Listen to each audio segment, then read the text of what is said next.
अकबर इलाहाबादी साहब लिखते हैं, खींचो न कमानों को, न तलवार निकालो, जब तोब मुकाबिल हो तो अखबार निकालो। नई किताब आई है, किताब का नाम है मीडिया और मुद्दे, जिसके बारे में मैंने एक गुफ्तगू विदर्सल के टॉपिक में आपसे चर्चा किया था। उसी में ये जो किताब का आज प्रमोशन हुआ है नीरप्रिय जी की इस किताब का, उससे जुड़े कुछ मुद्दों को, कुछ बातों को आपके सामने लेकर के मुखातिब हैं, आपके सामने लेकर के प्रस्तुत हैं नीरप्रिय जी खुद स्वयं अपनी किताब। मैं चाहूंगा कि आप इस किताब के बारे में अपनी प्रारंभिक टिप्पणी दें हमारे दर्शकों को। जी, बहुत बहुत धन्यवाद सबसे पहले अपने स्टूडियो में आमंत्रित करने के लिए। बहुत बहुत धन्यवाद, आप दूसरी बार हमारे स्टूडियो में आए, ये आपका बहुत सहायता है। तो इस पुस्तक के विषय में मीडिया और मुद्दे, मीडिया जगत के जो प्राचीन और अर्वाचीन मुद्दे हैं उनको इसमें स्पष्ट करने का लघु लेखों के माध्यम से प्रयास किया गया है, और साथ ही एक सामान्य भाषा में कि मीडिया जगत की भारी भरकम भाषा होती है पुस्तकों में, खासकर मीडिया जगत की पुस्तक। किताब मैंने पढ़ा तो उसमें जो आपने शब्दों का जो चयन किया है वो मैं अपने दर्शकों से भी कहा, बड़ा अद्भुत है शब्दों का चयन। बिल्कुल हमारे आप जो डेली यूज में हम शब्द का प्रयोग करते हैं, जो आपस में बातचीत करते हैं, हम इस तरह बात कर रहे हैं, समझे किताब भी आपसे बात करती है। हाँ, किताब बात करती है या आपसे संवाद स्थापित करती है, और बहुत सामान्य भाषा में लिखा गया है। जैसे मीडिया जगत की आप पुस्तकें उठाएंगे तो ज्यादातर तो इंग्लिश मीडियम में मिलेंगी अच्छी पुस्तकें जो है, और हिंदी मीडियम में भी है, लेकिन बहुत भारी भरकम भाषा का प्रयोग, और इसमें हम सामान्य भाषा का प्रयोग किए हैं कि एक साधारण पाठक या साधारण पत्रकार भी इसको पढ़ करके और इस विचारधारा से जो इसमें टॉपिक वाइज है परिचित हो सकता है। दर्शकों को बताना चाहूंगा कि अनुराधा प्रकाशन नई दिल्ली ने इस किताब को प्रकाशित किया है, और लेखक तो हमारे साथ ही बैठे हैं, तो परिचय की मोहताज नहीं है, आप लोग इनसे पहले से ही परिचित हैं। इसमें आपने जो ये अनुक्रमणिका निकाली है, इसमें जो पहला आपने विषय चुना है गांधी की पत्रकारिता। हाँ, तो गांधी कैसे पत्रकार? गांधी की पत्रकारिता, और दूसरा है गांधी के नजरिए पत्रकारिता। तो गांधी जी तो स्वतंत्रता संग्राम सेनानी थे, इसको जब जान ही रहे हैं, एक अच्छे वकील भी थे, इसको जान रहे हैं, और साथ ही साथ वो पत्रकारिता भी करते थे। वही गांधी कैसे पत्रकार? वही Gandhi, Indian opinion, young India, और बाद में जब देखा दलितों को समाज में या साहित्य में पत्रकारिता की जगत में समुचित स्थान नहीं मिल रहा है, तो उन्हें हरिजन पत्रिका भी निकाली, और इसके माध्यम से कह सकते हैं कि उन्होंने समाज के जो बहिष्कृत वर्ग था उसको भी पत्रकारिता में सम्मानजनक। तो गांधी जी का ये पत्रकारिता से जुड़ने का आप क्या उद्देश्य आजादी की लड़ाई में देखते हैं? और गांधी जी का जो मकसद था, पत्रकारिता जो आजादी के दौर में थी, वो ज्यादातर तो देश प्रेम की भावना से संबंधित उसमें लेख निकलते थे। साथ ही साथ गांधी जी ने उसमें समाज सुधार जैसे बाल विवाह, विधवा विवाह, इसके खिलाफ भी लेख लिखे हैं, और दलितों की जो अनटचेबल क्या कहते हैं, अछूत समस्या, उस पर भी आप हिंदी में ही रखिए, आप हिंदी के उसका भी उन्होंने मुखर विरोध उसमें दर्ज किया है। और गांधी के नजरिए की जो पत्रकारिता की बात है, वह केवल सूचना और तथ्य प्रेषित करना नहीं, उसके माध्यम से समाज को शिक्षित करना, एक सही दिशा देना और जागरूक करना। बात मीडिया की चल रही है, तो मैं आपसे जानना चाहूँ मीडिया का मुख्य उद्देश्य क्या होता है? मीडिया क्या मोटो होना चाहिए? मीडिया का मुख्य उद्देश्य जो गांधी का उद्देश्य, तो गांधी जी का उद्देश्य मीडिया का काम केवल तथ्यों को परोसना नहीं है, बल्कि समाज को एक शिक्षित करना और सही दिशा देना भी है। अब हम चिंतन मनन की जो भावना है वो विकसित करना है। इसमें कुल 47 टॉपिक पर नीरज जी ने चर्चा की। सब पर टॉपिक पर चर्चा करना तो बड़ा मुश्किल हो जाएगा, क्योंकि दूसरा टॉपिक मुझे बहुत अट्रैक्ट कर रहा है। डॉक्टर टॉपिक के हिसाब से दूसरा ही मानूंगा, क्योंकि पहले 2 टॉपिक जो है गांधी जी को समर्पित हैं। तीसरा टॉपिक आपकी किताब के हिसाब से डॉक्टर अंबेडकर की पत्रकारिता, इस पर क्या आप? हाँ, डॉक्टर अंबेडकर को हम संविधान निर्माता के रूप में तो बहुत महत्व देते हैं, दलितों के उद्धारक के रूप में, बहुत आरक्षण के जनक के रूप में बहुत महत्व देते हैं, लेकिन कहीं न कहीं उनके पत्रकारिता जगत पर बहुत कम चर्चा मिलती है। आपको भी ये टॉपिक पढ़ करके थोड़ा अचंभा लगा होगा कि हाँ डॉक्टर अम्बेडकर ही पत्रकार हो गए, पत्रकार थे। तो डॉक्टर अम्बेडकर के विषय में आप जान सकते हैं कि उन्होंने मूक नायक माने दलितों के जो समझ बोल नहीं सकता, बोल एक नहीं ऐसा सकता। नायक है, इन मौन है। हाँ मौन है, उसके विषय में बहिष्कृत भारत, प्रबुद्ध भारत आप विभिन्न पत्रिकाएं निकाली और इसके माध्यम से उन्होंने दलितों को जो है एक सम्मानजनक स्थान दिया और साथ ही साथ उन्हें पत्रकारिता जगत में हस्तक्षेप करने के लिए भी प्रेरित किया कि आप जो है पत्रकारिता जगत फैलाइए, पत्रकारिता में आकर के आप वास्तविक अर्थों में देश की सेवा कर सकते हैं। बाकी आप जो है इस पुस्तक में पढ़ेंगे डॉक्टर अम्बेडकर की पत्रकारिता। मैं दर्शकों से कहना चाहूंगा कि एक अम्बेडकर एक नया आयाम इस लेख के माध्यम से आपके सामने प्रस्तुत हो सकता है। मैंने इस लेख की कुछ लाइनें पढ़ी, बहुत ही आकर्षक थी, मैं उन्हें बताऊंगा नहीं, छुपा के रखूंगा, मैं चाहूंगा आप खुद पढ़ें। अगले टॉपिक पर हम चलते हैं, नेहरू और पत्रकारिता। यहाँ और शब्द का प्रयोग है। हाँ, नेहरू और पत्रकारिता। तो नेहरू जो थे वो हमारे देश के प्रधानमंत्री थे, लेकिन प्रधानमंत्री होने के साथ साथ वो एक लेखक भी थे, साहित्यकार भी थे और उन्होंने इतिहास पर और बहुत अच्छी पुस्तक लिखी है। अभी जो है उनके ऊपर कौन भारत माता डॉक्टर पुरुषोत्तम अग्रवाल की भी किताब आई, नेहरू के ऊपर जो खासकर लिखी गई है। तो नेहरू ने जो है इंडिपेंडेंट और ऐसे कई पत्रिकाएं उन्होंने खुद से भी, हाँ खुद पत्रिकाएं निकाला और साथ ही साथ जो पत्रकारों के प्रति उनका नजरिया था वो बड़ा लोकतांत्रिक था। वो पत्रकारों को बहुत सम्मान देते थे और पत्रकारों से मिलने जुलने में कोई गुरेज भी नहीं करते थे। आजकल के हमारे नेता जो है पत्रकारों से मिलते हैं, 8 साल में एक इंटरव्यू नहीं होता है, क्या कहीं से ज्यादा कोई कॉन्फ्रेंस, और उनसे पत्रकार जो है कभी नहीं मिल सकता था, इजी टू रीच, हाँ कभी भी मिल सकता था। साथ ही साथ वो पत्रकारों से हमेशा जो है पत्रकारिता जगत में सुधारात्मक परिचर्चा के विषय में भी बात। वैश्विक स्तरों की मुझे बहुत जानकारी नहीं है, लेकिन कहीं कहीं तो मैंने पढ़ा है, चाहे अमेरिका का राष्ट्रपति हो या ब्रिटेन का प्रधानमंत्री हो, उसे एक निश्चित टाइम के बाद जनता के सामने पत्रकारों के माध्यम से पहुंचना होता है। पत्रकार उसे सवाल करते हैं और उसका उन्हें जवाब देता है। ये सच्चे अर्थों में लोकतंत्र है, जिसे आपको समझना होगा। मुझे किसी से नफरत या किसी से मोहब्बत नहीं है, हमें अपनी बातें कहनी, हमें कहना चाहिए। अब आगे बढ़ते हैं। इसमें जो आपने एक मॉब लिंचिंग वाला जो एक टॉपिक डाला है, थोड़ा सा रफ में जाए, रफली इसको समझेंगे। ये मॉब लिंचिंग के संबंध में आप मीडिया को कहाँ कहते हैं? मॉब लिंचिंग जो है ये कह सकते हैं कि आजकल जो सोशल मीडिया का दौर चल रहा है, इसमें हम फेक न्यूज आप सुनते हैं। बिल्कुल बिल्कुल, अभी प्रधानमंत्री जी ने भी उस पर अपनी बात रखी थी, या भ्रामक समाचार या गलत नैरेटिव सेट करने और धीरे धीरे वो लाइक और शेयर और कमेंट के माध्यम से उसका दायरा बहुत विस्तृत हो जाता है।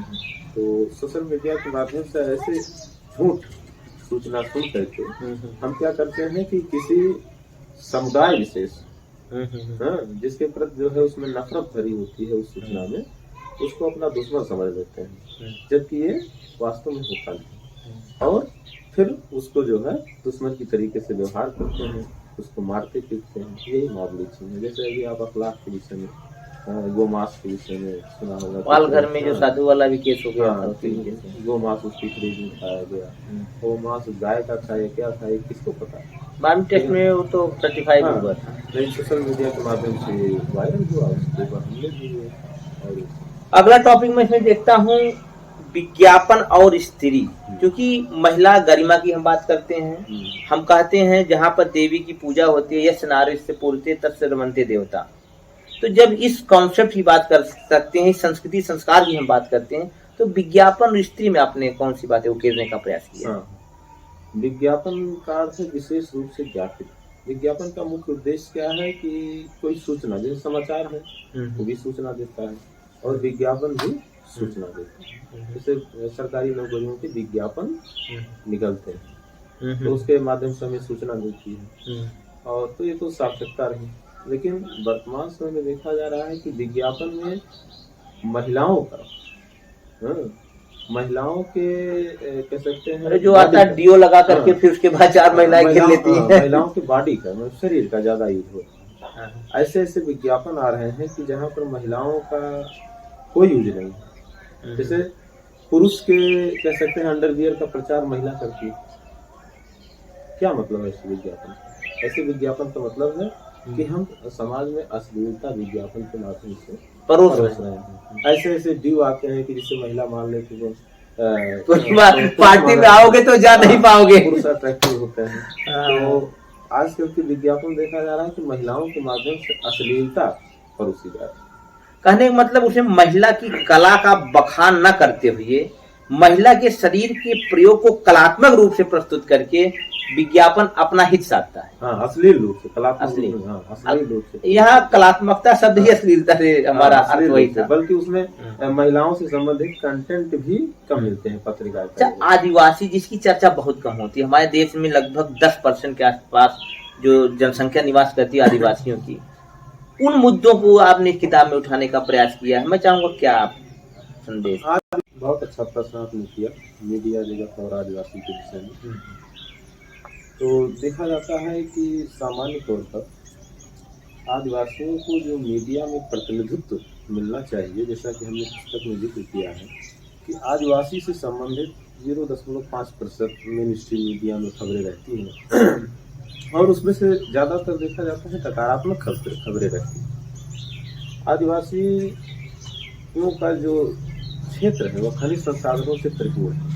ऐसा सभी जानते हैं कि कोयला और विभिन्न प्रकार के खनिज संसाधनों में संपन्नता ज़्यादा है, फिर भी वहाँ गरीबी है, भूखमरी है, विस्थापन है।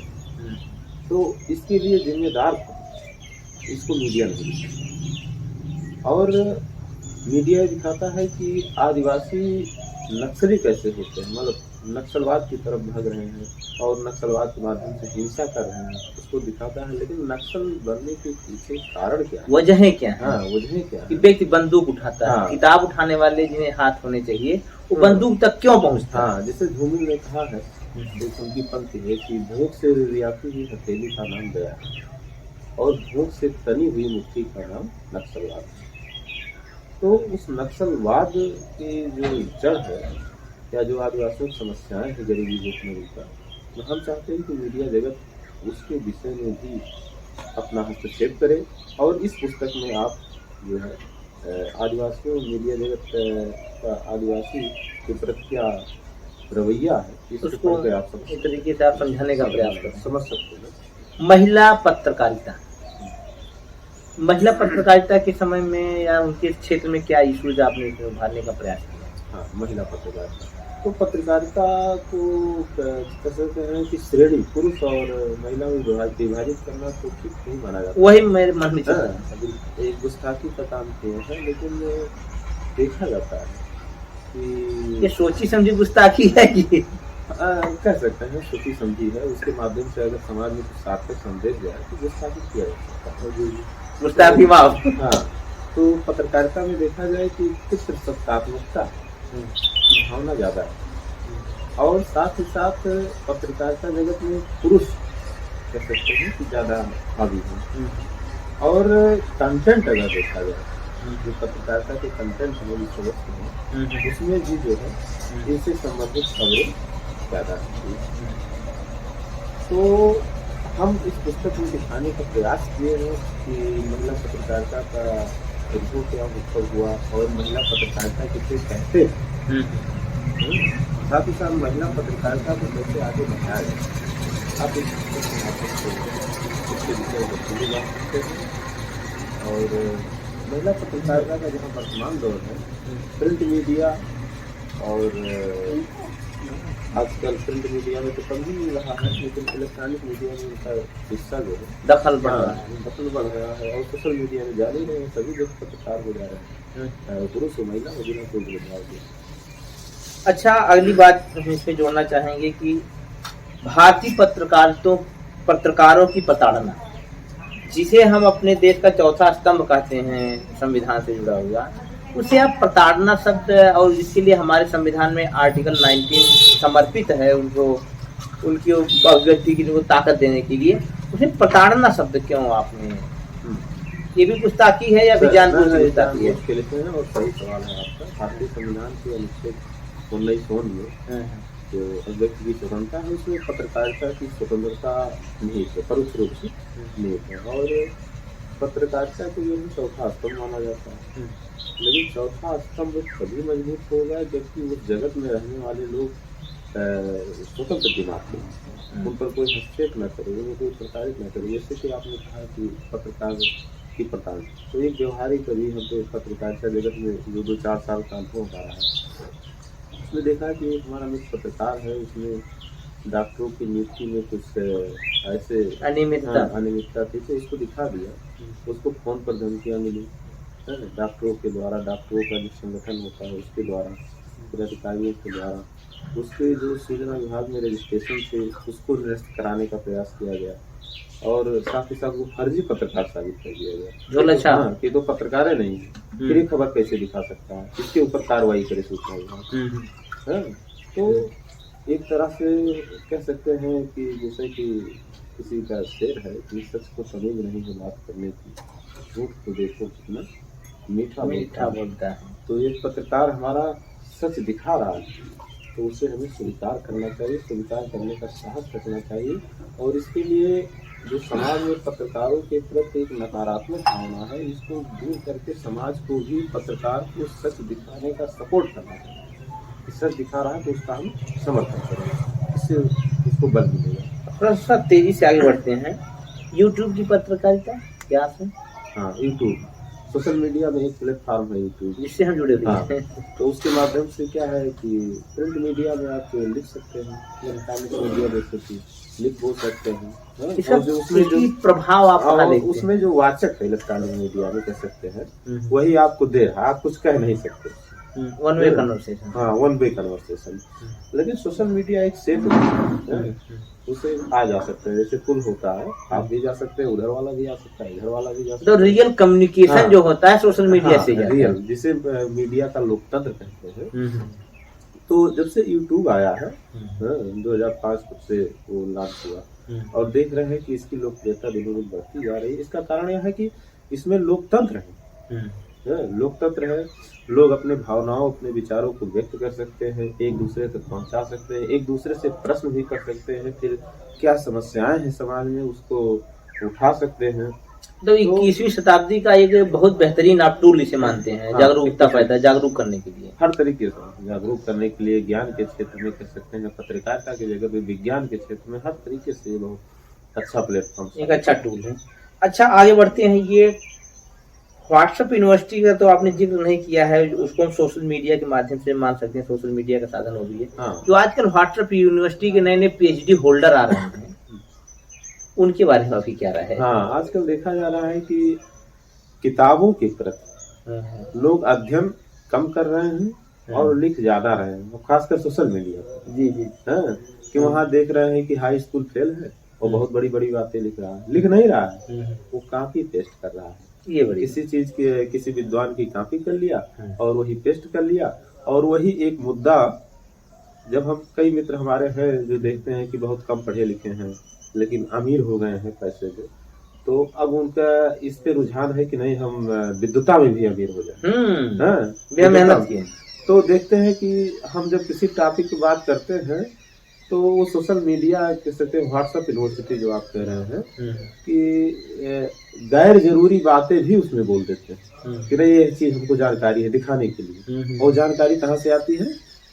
यूनिवर्सिटी। अगर वो किताब से जानकारी हो, मतलब पढ़े लिखे समझे हो, तो उनको जानना चाहिए कि यहाँ इस विषय में बोलना प्रासंगिक। वाकई देखा जाए कि लोगों में बोलने का चलन बहुत तेजी से प्रचलन में आ रहा है, और बोलने के लिए मेरी जहाँ तक समझ है, आपको पढ़ना पड़ेगा, समझना पड़ेगा चीजों को। अब बिना पढ़े बोलेंगे तो यूनिवर्सिटी से कहीं न कहीं सहारा लेना पड़ेगा, और वास्तविक उसकी पूरक होती है हमारी समझ से व्हाट्सएप विश्वविद्यालय। जी, कह सकते हैं, मतलब सार्थक बहस करने के लिए आपको पढ़ना जरूरी है। वही है। हाँ, ज्यादा पढ़िए। और अच्छा, ये पासवर्डों में फंसती जिंदगी। हाँ, पासवर्डों में फंसती जिंदगी अच्छा प्रश्न है। पासवर्ड, जैसे कि आप दिनचर्या की शुरुआत कैसे करते हैं? सुबह उठे तो सबसे पहले क्या करते हैं? हम तो आज का विचार लिखते हैं।